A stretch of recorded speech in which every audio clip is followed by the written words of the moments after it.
안녕하세요. 초보 미트러버들을 위한 레벨업 채널 미트러버의 황 사장입니다. 여러분, 마트에 가시거나 장을 보실 때 보면 이 소고기를 사실 때, 돼지고기를 사실 때 꼭 있는 번호가 하나 있습니다. 이력번호 내지는 묶음번호라고 적혀 있는데요. 이 이력번호는 사람한테 주민등록증이 있듯이 이 소에도 이 이력번호 12자리가 있는 걸 의미합니다. 물론 황 사장의 주민등록번호는 12자리가 아니라 13자리입니다. 저 휴먼이에요. 이 고기의 이력제, 고기를 좋아하시는 분이라면 이미 익숙할 텐데 소비자들한테 보다 질 좋은 고기를 이력 관리해서 신뢰할 수 있게 만들려고 만든 제도입니다. 한마디로 식탁에 있는 이 고기가 어디서 자라고 언제 도축돼서 어떤 상태로 제 식탁에 와 있는지 그걸 알 수 있는 거죠. 그리고 구매한 정보와 실제 여러분의 고기가 일치하는지 그런 걸 확인할 수 있는 아주 유용한 제도입니다.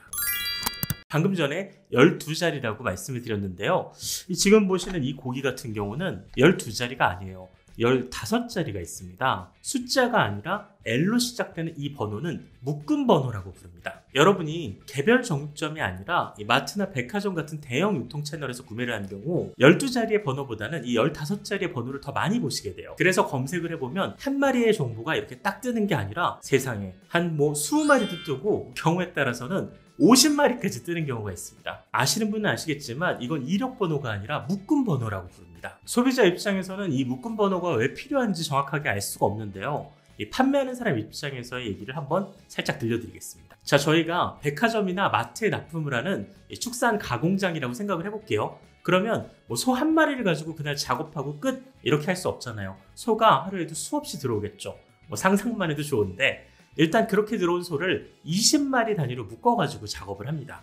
그리고 갈비 같은 특수 부위는 50마리까지 묶어서 작업을 할 수 있습니다. 소 얘기하는 김에 돼지는 30마리까지 묶어서 작업을 할 수 있다고 알려드릴게요. 자, 그럼 왜 묶어서 작업하는지 말씀드리자면 여기 A소가 있고 B소가 있고 C소가 있어요. 그럼 각각의 소에 갈비를 작업을 합니다. 그리고 담아놓죠. 이걸 이제 포장으로 옮겨야 되는데 A소만 분리해서 옮기고 A 번호를 적고 B소를 담고 이 이력 번호를 또 옮겨 적고 일일이 이렇게 하기가 번거롭잖아요. 그러니까 이렇게 같은 등급의 같은 부위라면 그냥 한 대 작업을 해서 이 대표 번호로 묶음 번호 하나만을 남겨놓는 거죠. 한우는 한우끼리 묶고 유구는 유구끼리 별도로 묶습니다. 하지만 암소하고 거새우하고 같이 섞여 있을 수도 있고요. 횡성한우하고 한평한우하고 같이 섞여 있을 수도 있습니다. 등급 표시를 해서 판매할 경우 이 표시 의무 부위인 안심, 등심, 채끝, 갈비, 양지, 설도 등의 부위는 같은 등급으로만 묶음이 가능합니다. 그러니까 의무 등급 표시 부위가 아닌 경우에는 등급이 달라도 섞어서 판매를 할 수가 있는 거죠. 묶음번호 얘기가 나온 김에 이 15자리를 해석하는 방법을 알려드릴게요. 처음 시작되는 L은 라트의 약자입니다. 묶음이라고 해석하시면 될 것 같아요.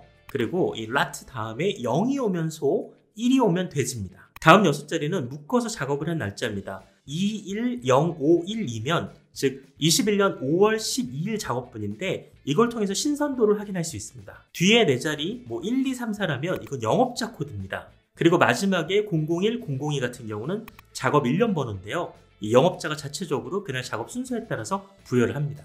물론 여러분이 이력 번호만 알고 계신 상태에서 이 묶음 번호를 알아두면 이 묶음 번호를 왜 만들고 여러분이 어떻게 해석해야 되는지 알 수가 있을 거예요. 하지만 이 얘기만 하려고 방송을 시작한 건 아닙니다. 이 묶음 번호 같은 경우는 소비자 입장에서 꼭 알아두셔야 될 내용이 2가지가 더 있습니다. 이 식육점에서 구매를 할 때 이 묶음 번호가 표시되어 있는 경우가 있는데 이 전산 조회를 해보면 안 뜰 때가 있어요. 통상적으로 이 전자신고 의무 업체들 같은 경우는 작업을 하고 3, 4일 정도면 이걸 올려가지고 우리도 검색할 수 있게 하는데 이 소규모 식육점 같은 경우는 장부를 수기로 작성해서 보관만 하고 있으면 됩니다. 즉 전산신고 의무 대상이 아닌 거예요. 이런 경우에는 묶음번호 구성 내역서를 보여달라고 하면 의무적으로 보여주게 되어 있습니다. 근데 사실 일일이 보여달라고 하기가 쉽진 않죠. 하지만 구매 단계에서 한번 검색을 해보신다면 이게 누락돼 있으면 한 번쯤 물어볼 수 있는 거잖아요. 이런 정보를 알려드리는 게 소비자의 권리 문제도 있지만 판매자의 입장에서도 쓸데없는 오해를 사지 않을 수 있어서 좋지 않을까 싶습니다. 두 번째는 이게 잊혀질만 하면 뉴스로 많이 나오는 내용입니다. 사실 이 묶음 번호 자체가 도입된 게 이 판매자의 어느 정도 편의를 돕고 고기를 가공하는 과정에서 고기가 분쇄되거나 섞이면 이 고기를 정확하게 이력을 추적하기 힘든 부분이 있잖아요. 그래서 만든 게 이 묶음 번호 제도인데, 이 결과적으로 대량 작업을 하는 곳들이 다 이 묶음 번호를 쓰기 때문에 소비자들이 원래 취지와 상관없이 이 소고기가 어떤 소고기인지 정확하게 알 수가 없는 거예요. 지금 제가 사온 이 소도 검색을 한번 해볼까요? 자, 검색을 했더니 8마리의 소가 뜹니다. 물론 이 한우에 다 1등급인 건 맞아요. 근데 암소, 거새우 섞여 있고요. 이 도체중 상태도 다 다릅니다. 심지어 지역도 다르니까 어디 하는지 그런 것도 알 수가 없어요. 본래 취지를 따지자면 내가 어떤 등급의 소를 먹는지도 중요하겠지만, 내가 먹은 소에서 만약에 식중독이나 문제가 발생하면 그 이력을 따져서 원인을 찾을 수 있는데 지금은 그게 불가능합니다. 명절날 같은 경우 보면 이 백화점 선물 세트가 적게 20-30만 원부터 비싸게는 100만 원 정도 해요. 그러면 정말 성의 있는 선물인데 선물하는 소의 정확한 이력을 이 묶음 번호 때문에 알 수가 없는 경우들이 많습니다. 한우 가격이 점점 올라가고 있죠. 그리고 고품질화되고 있고, 이제는 심지어 경산인지 미경산인지까지 따지고 있는 시대입니다. 오늘 방송을 통해서 이 L자로 시작되는 묶음 번호의 정체에 대해서 정확하게 아셨을 거라고 생각합니다. 도움이 되셨다면 구독과 좋아요를 부탁드리겠습니다. 감사합니다.